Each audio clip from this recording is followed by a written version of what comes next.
Couple of reasons.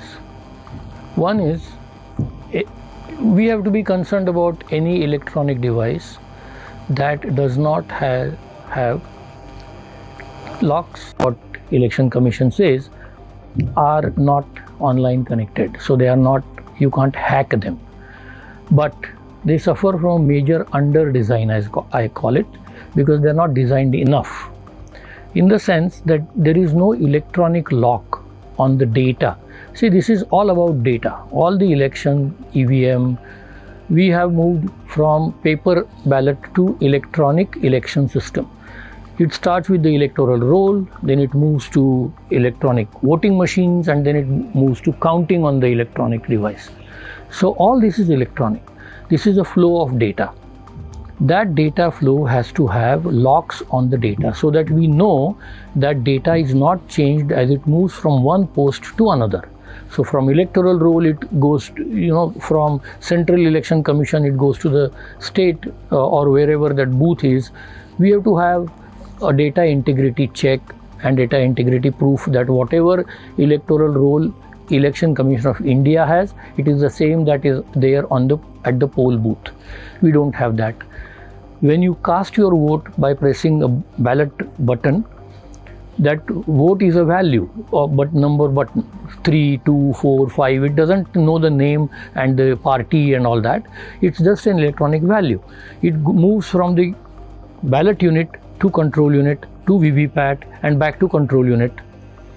And at every stage there has to be a proof that this has not changed. If I press 3 on the ballot unit, it has to go as 3 to control unit, it has to go as 3 to VVPAT and then back to control unit. That was the reason why in 2013 VVPAT was introduced under the Supreme Court's orders.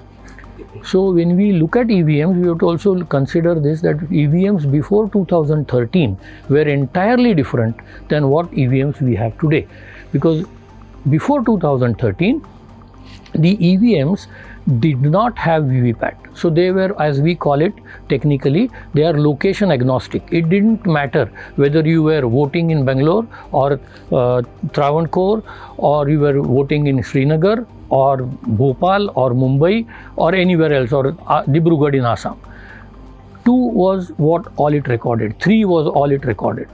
And when it totaled, it did not tell you which party won, which candidate won. It just said 2 was pressed so many times, 3 was pressed so many times.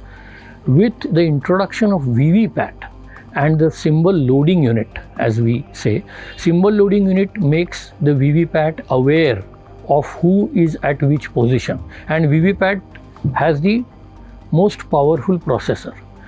We have to also remember that this whole process never introduced any electronic locks, or as checksums as we call them, and these checksums have been in use in computer science for more than 4 decades. It's a well-established technique of establishing or proving that the data inside that container, as we call it, a file, has not changed. Even a bit has not changed. So there is an animation that I generally show where you have in the first column you have the serial number of the voter. The second column has the vote that was cast by the person to second candidate, fifth candidate, seventh candidate, whatever that value is. Third and the fourth column, they are calculated with using a mathematical formula. And at the top you see the highlighted yellow is the checksum, as we call it. And as we see, if I change one value with another, let's say I change the 7 to 8 and the 8 to 7. So effectively the number of votes that candidate 7 got and the candidate 8 got have not changed. I have just changed the order of these two. Even then the checksum changes. So it tells you that there was some manipulation that happened in the data, although the totals will not reflect that. Total will still remain the same, but the data was changed, is highlighted. Such simple things have not been incorporated, and that makes this EVM susceptible to manipulation very easily, and that is why we are worried.